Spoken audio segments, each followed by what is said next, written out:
we're going. If you'll start by just telling me your name and where we are. Okay, Nancy O'Connor, and we are at West Middle School in Lawrence, Kansas, and this is part of a 3-school project called Growing Food, Growing Health. There's this middle school and 2 elementaries, and I'm the project coordinator of these 3-school gardens. Great. And can you talk a little bit about the type of garden, containers, plots, raised beds, what kind of things you have? Let's see, this is approximately 5,000 square foot garden. It's in its 2nd season. Last year in its 1st season we harvested over 1,000 pounds of produce from this garden. It's maintained by student gardeners who during the summer work harvest produce and sell it at the farmers market to raise money to keep it sustainable during the year, and then once school year starts they work after school and some of the produce goes into the cafeteria. It is all raised beds, so this year we didn't even have to put a tiller in the ground, and our growing practices are all sustainable. So we accept the ecology of this garden, which does include bugs sometimes, but we want it to be a safe environment for children and students to function in. So it's enriched soil with compost and, like I said, lots of hand labor and mulching for weed suppression. Okay. And how did it get started? Funding, approval, anything else you can think of there? Let's see. The idea of it came from a sustainable ag conference that I went to over 2 years ago. And as a nutrition educator working for a food co-op who also has a nonprofit arm affiliated with it, we have a good relationship with this school because we've been working with this school for many years doing outreach programs for them, and we're really a business partner for them. So we already had a relationship in place. So when this idea came about of a school garden, because as a nutrition educator we're always trying to figure out how do we really touch young people and get them to change their eating habits. And what a school garden does for us, it puts us on a level playing field with fast food places, because this beautiful garden is here 24/7 and students are influenced by it every day when they walk by it. So this is a fabulous teaching tool here. So we approached the school, the principal, and we had a teacher on board with us, and they were pretty receptive to it because they knew us and trusted us. And that was how the whole project got going, and then it just took off because there was a lot of readiness in the community for this type of initiative. And the funding, we fundraise through our nonprofit, so almost all of the money that funds this garden comes from local sources and business partnerships. Other businesses help us, whether it's buying a shed or putting in this fence. And we're continually fundraising. And then, of course, sales from the produce of the garden help keep the garden sustainable. Last year we raised $4,500 from selling produce and t-shirts to keep the project sustainable. So we're a business, and we approach this in a very business model way. And so what kind of a timeline, how long did it take from when you got the idea going to actually getting plants into the ground? That's a good question. Which really was relatively quick. I think we had our first conversations with the school district at the end of last winter, which would have been 2 seasons ago, and by April we had begun creating the garden and had crops in the ground. Compared to this year where we were able to get food in the cafeteria before school was out in May, that first year our first crops didn't come on until the end of June. But it moved faster than we anticipated because, again, there was so much support. Okay. And what benefits have you seen for the students related to it? Well, let's see. benefits on lots of levels. In our first year, we interviewed students from this middle school for 6 positions as school gardeners. And they are employed. This is a regular job. They had to go through an interview process. They get paid through our co-op. They go through staff training. This is a real job. They get paid $8 an hour to be gardeners. So it's a pretty competitive process. And so those students are really involved. And they were identified not just for their gardening abilities, but for their leadership abilities, because we realized in terms of change that they were our voice in the school. They're a very strong voice in the school and with their peers and in their classrooms. And then, of course, the cafeteria uses our produce, and we give them signage that says it's from this garden, so we see that impact, that this whole student body at this school gets to see food that was grown on this ground and choose to take it, mostly in the salad bar. And then there's been a lot of outreach programs where the youth go out in the community and do talks to all types of organizations. So it's had this great ripple effect, and now other school gardens are starting. So it's been a catalyst for change as well as a change agent here at just middle school, West Middle School.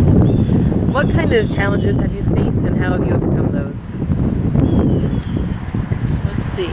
Money is one that comes right to mind, because to put in a garden of this magnitude with this type of permanence, it costs money. And we believe strongly that a successful garden needs someone, I would kid about this and say, who lays awake at night thinking about this project. Because projects that are run by volunteers are wonderful, but we wanted this to be durable. So funding to pay a garden coordinator, funding to oversee the youth. So we have to make that kind of financial investment. So funding's a big one for us. And then, of course, we worry about the same kind of stuff that everybody worries about, like weather. Is it hot? Is it too dry? Are the plants, it's hard to imagine, rotting because we've had too much rain? I mean, our challenge this summer, of course, has been the extreme heat and dryness in July, which caused a lot of our plants to stop setting fruit. And what kind of did you have a site selection process, or was this just what was available to you? We walked around the building with the principal. And actually, this isn't where we thought we would first put the garden, because they were more willing than I even thought they would be. There was a tree here, and this was a beautiful site, but it had a tree, but the school district, on a school district level, was willing to take that out for us, and that's what became our beautiful table in the garden. So our plans were probably even more humble than this ended up being, but they were so willing to give us this site. So again, on these school grounds, we walked around the whole building and identified this as the best spot.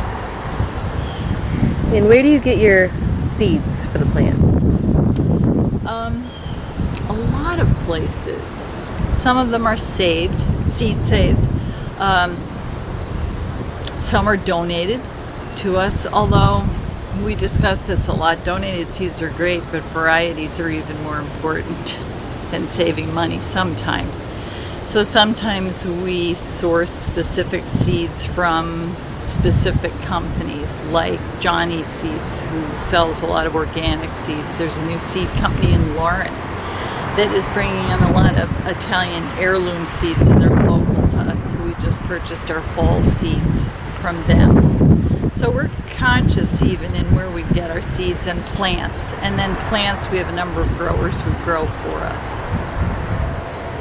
And where do you get your gardening tools, and where are they stored? Yes. All of our garden tools were donated to us. We had a project at our co-op called the Giving Garden, where we handmade all these little, they look like seed packets, and we put them on popsicle sticks, and each seed packet, and they're beautiful little packets, had the name of a tool, and it said, you can help this garden by purchasing a rake, a hoe, give us money for a bale of straw. And then we taped all those seed packets up on the front window of our co-op, and then underneath them we had all these flats filled with dirt, and you would look at all the things. Some of them are small, like a pair of garden gloves, customers and community members, and they would take one of those seed packets off the window and write their name on it and plant it in the garden, and that was a promise of a tool or something that we needed for this garden. So almost all of the tools were donated by individuals. And then it also made this a community project, and it opened up the possibilities for ownership. But then we realized we needed a shed, and a shed is really an important part of a garden structure because it creates kind of a home base, almost like a touchstone in the garden. And we realized after we amassed these tools that we needed a place for them. And we didn't have the money for this shed. So we approached a credit union, Main Street Credit Union, which is like the financial equivalent of a co-op grocery store, and they bought that for us. So again, lots of, even the fence that I'm leaning on was donated by Home Depot and installed by their volunteers. So each one of those partnerships adds strength to this garden because then more people are invested in it. And what do the kids that help out in the garden, what all do they get to do? Everything. So we have a regular schedule that is the same every week, and there are different shifts, and kids rotate in and out of different shifts, so they all get different experiences. So we have maintenance days, and today's a maintenance day. So we just look at what in the garden needs the most work at this time, and it's just 100% maintenance. And then we have harvest days, and harvest days are for us one evening a week we harvest for the cafeteria, and then one afternoon a week we harvest to sell at the farmers market. So those are different shifts with different skills.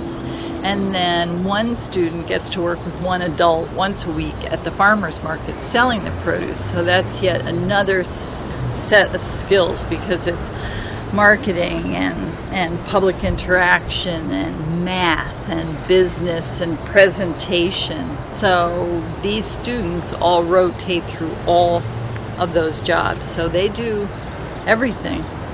And what kind of safety precautions do you have to take with working with the students out here? Well, let's see.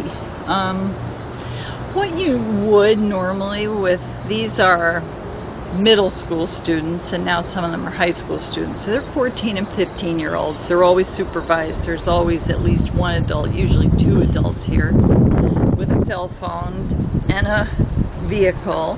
And we have a first aid kit. We're really conscious of hot weather and drinking adequate water. We make all the kids put on sunscreen before they get started working a shift, and we're always checking in with them. Have you had enough water to drink?